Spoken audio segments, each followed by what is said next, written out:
OK， 哎呀，唱完了呀。阿怎么说？你唱完了啥？耶，这种来第一对的。好。阿怎么说嘛？ I wait a few minutes. Thank you. 你老能唱完了呀？到奥运了，到了。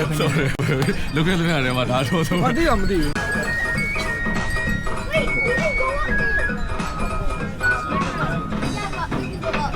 这边飞呢。这就把扣了没有？没得，没做了。这就把它刚刚杀完没？哦，票看着。票看着。几多万的呀？好几万的呀。哦，你当然留在哪里？不也不是在哪玩，你妈留在这对。我问他，给你讲问哪去了？不啊，不是毛东呗。这里还有标，我这边给你背了呀。哎呀，我不。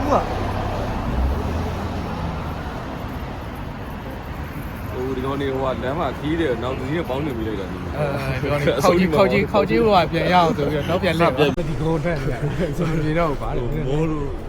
ပန်းပြည့်နေတာတက်ချင်းပြရတောင်းရင်းနေနေပြီ ဒီကမ်းမှာလောက်တော့လှတယ် လူမကြိုက်တာလူအနောက်တိုင်းစင်မှာကြိုက်တာအမေရိကန်တို့မှာဒီကောင်ကပုံသားထုတာညိတ်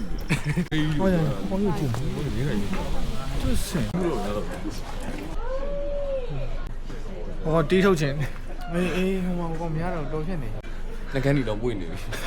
ဖြောတူလို့ပြောမယ်ဆိုလို့ရှိရင် Kiyomizu Dera ရဲ့အကြောင်းကိုလည်းခြံထားခဲ့လို့မရအောင် AD988 KU ဘိုင်းမှာစတင်တည်ထောင်ခဲ့ပြီးတော့နှစ်ပေါင်း1200ကျော်တက်တန်းရှိပြီဖြစ်တဲ့အဲ့ဒီကျောင်းတော်ကြီးကကမ္ဘာကုလသမဂ္ဂ UNESCO ရဲ့ကမ္ဘာအမွေအနှစ်စာရင်းဝင်လည်းဖြစ်တယ်ကျွန်တော်ပုံမှာပြထားတဲ့ကျောင်းဆောင်ကြီးကတော့အမြင့်ပေ73မီတာရှိပြီးတော့တစ်သားတိုင်ပေါင်း139တိုင်နဲ့ထောက်ထားပြီးတော့အဲ့ဒီအဆောက်အအုံကိုတည်ဆောက်တဲ့အချိန်မှာတန်မိုးတစ်ချောင်းမှအသုံးမပြုထားဘဲနဲ့ရိုးရာတစ်သားဆက်နည်းပညာနဲ့သာတည်ဆောက်ထားတာဖြစ်ပါတယ်ဒီကျောင်းဆောင်ကိုရောက်လာလို့ရှိရင်တော်တော်များများအဲ့ဒီကျွန်တော်တို့ဓာတ်ပုံရိုက်နေတဲ့နေရာမှာပဲအချိန်ကုန်သွားကြတာများတယ်တကယ်တော့အဲ့ဒီကျောင်းဆောင်ကအဲ့ဒါတခုတည်းထူးဆန်းတာမဟုတ်ဘဲနဲ့နောက်မှာလည်း Ottawa လို့ခေါ်တဲ့စမ်းရည်ကုန်လေးလည်းရှိသလိုမျိုးကျွန်တော်ပုံမှာပြထားတဲ့ Jishu Shrine မှာရှိတဲ့ Left Stone လို့ခေါ်တဲ့နေရာကလည်းတော်တော်လေးလူကြိုက်များပါတယ်အဲ့ကျောက်တုံးတစ်ခုရှိတဲ့နေရာကနေပြီးတော့မျက်စိမိတ်ပြီးတော့လမ်းလျှောက်လို့ကျန်တဲ့ကျောက်တုံးတစ်ဖက်ကိုရောက်မယ်ဆိုလို့ရှိရင်ကိုယ့်ရဲ့ဖူးစာရှင်နဲ့ဖူးစာဆုံးမယ်ဆိုပြီးတော့လည်းပြောကြတာမျိုးလေးရှိပါတယ်ငါတို့လိုက်ကြည့်နေအေးဆိုရ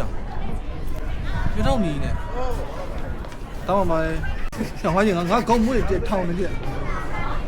ထတော့နော်အဲ့တော့မကြောက်ဘူးစောက်ဖို့လုံးလုံးနဲ့တမျိုးနဲ့ထားတယ်လင်းမရတာနဲ့ချင်းတင်းကြီးညစ်ပေးရတာ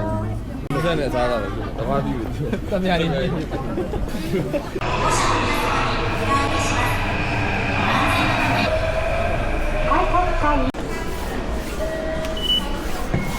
ောတော့လင်းနေပူပူဆောက်သားရအဲ့လိုပဲဆောက်သားချင်းမတည့်ရတကယ်ရန်ကုန်နဲ့ဆောက်သားပဲဒီကနိုင်ငံရေးခုလုံးပဲဒါပေမဲ့အေးဝေးလေအဲ့တော့ဥလိုက်ကြီးလာနေ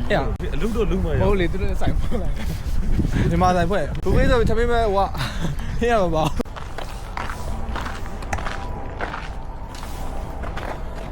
ရင်တော့ဒီမှာမိချောင်းနေရှိတယ်ဟင်းတော့ရအ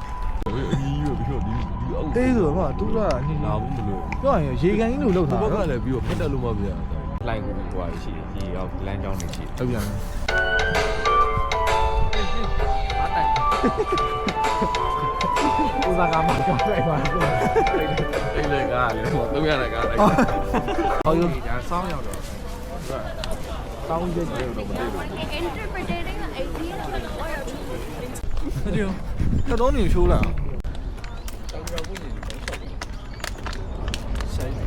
我还没差别啊。要不对吧？接往下去。အခုမြင်နေရတဲ့ရဲတိုက်ကြီးကတော့ဂျပန်နိုင်ငံရဲ့သမိုင်းမှာအရေးပါဆုံးနဲ့အခက်အများဆုံးရဲတိုက်ကြီးတွေကတစ်ခုဖြစ်ပါတယ်စစ်မှတ်သူပြောတဲ့မင်းမဲခစ်ကနေဂျပန်နိုင်ငံကိုပြန်လည်စူးစီးညီညွတ်အောင်လှုပ်ဆောင်နိုင်ခဲ့တဲ့ဖြစ်ရပ်တွေနဲ့တွန်တွဲနေပါတယ်ဂျပန်နိုင်ငံကိုစတင်စူးစီးပေးခဲ့တဲ့သူရဲကောင်းတိုယိုတိုမီဟီဒေယိုရှိက1583ခုနှစ်မှာစတင်တည်ဆောက်ခဲ့တာပါသူကဂျပန်နိုင်ငံကိုအုပ်ချုပ်မဲ့ဗဟိုအချက်ချာနေရာဖြစ်စေဖို့ရည်ရွယ်ပြီးတော့အင်မတန်ခိုင်ခန့်ကြီးမားအောင်တည်ဆောက်ခဲ့ပါတယ် 1915ခုနှစ်မှာတိုကူကာဝမျိုးနယ်စုတွေရဲ့တိုက်ခိုက်မှုကြောင့်ရဲတိုက်ကြီးကမီးလောင်ပျက်စီးခဲ့ရပြီးတော့ပြန်လည်တိစောက်ခဲ့ပေမဲ့1665ခုနှစ်မှာမိုးကြိုးပစ်ပြီးတော့ထပ်မံမီးလောင်ခဲ့ပြန်ပါတယ်လက်ရှိအသွင်ပြင်ကတော့1931ခုနှစ်မှာအများပြည်သူရဲ့အလူငွေတွေနဲ့ခင်မီကွန်ကရစ်ကိုသုံးပြီးပြန်လည်တိစောက်ထားတာပဲဖြစ်ပါတယ်ဒုတိယကမ္ဘာစစ်အတွင်းမှာလည်းဘုံကျဲခံရမှုကြောင့်အနည်းငယ်ပျက်စီးခဲ့ပေမဲ့1998ခုနှစ်မှာအကြီးမားဆုံးသောအပြုပြင်မှုမှန်မှုတွေထပ်မံလှုပ်ဆောင်ခဲ့ပါတယ်အံ့ဩစရာကောင်းတာကရဲတပ်ရဲ့အောက်ခြေတိုင်းတွေမှာကြည်လိုက်လို့ရှိရင်တွေ့ရမယ့်အေယာမကြောက်တုံးကြီးတွေပဲဖြစ်ပါတယ်အကြီးဆုံးကြောက်တုံးဖြစ်တဲ့တာခိုအီရှိကတော့အလေးချိန်108တန်ခန့်ရှိပြီးတော့အဲ့ဒီခေတ်ကနီးပညာနဲ့အဲ့ဒီလောက်ကြီးတဲ့ကြောက်တုံးကြီးတွေကိုဘယ်လိုမျိုးတည်ယူခဲ့ပြီးစီရီခဲ့လဲဆိုတာကတော့အခုထိအံ့ဩစရာဖြစ်လို့နေပါတော့တယ်အဲ့ဒီရဲတိုက်ကြီးကိုတော့ရန်သူတွေအလွယ်တကူမဝင်ရောက်နိုင်အောင်ရေနက်တဲ့ကျုံးကြီးတွေနဲ့အထက်ထက်ဝင်းရံထားပါတယ်ရဲတိုက်ဝင်းကြီးတစ်ခုလုံးကအင်မတန်ကျယ်ဝန်းပြီးတော့ခုခံစစ်အတွက်အကောင်းဆုံးဒီဇိုင်းဖော်ထားတာပဲဖြစ်ပါတယ်အတွင်းပိုင်းပြတိုက်နဲ့ရှုခင်းကြည့်ရဲတိုက်ရဲ့အတွင်းပိုင်းတွေကတော့အပြင်ဘက်နဲ့မတူဘဲနဲ့ခင်မီပြတိုက်တစ်ခုလိုပြင်ဆင်ထားပြီးတော့ဓလီကားလည်းရှိပါတယ်စစ်ထက်မြောက်ရှိတဲ့ရဲတိုက်ရဲ့အပေါ်ဆုံးထပ်မှာတော့အိုဆာကာမြို့ကြီးကို360ဒီဂရီပတ်လေကြည့်ရှုနိုင်တဲ့ရှုခင်းကြည့်စဉ်လည်းရှိပါတယ်စိတ်ဝင်စားစရာအကောင်းဆုံးအချက်ကတော့ရဲတိုက်ဝင်းကြီးထဲမှာ1980ခုနှစ်ကမြုပ်နှံခဲ့တဲ့တိုင်းကပ်ဆူတစ်ခုရှိပါတယ်အဲ့ဒါကိုနောက်နှစ်ပေါင်း9000ကြာတော့မှဖွင့်ဖို့ဆိုပြီးသတ်မှတ်ထားတာပဲဖြစ်ပါတယ်ခု9နိုင်ရှိပြီနော်မင်းတို့တော့ငါစူးစမ်းပြီးသွားပေးနေ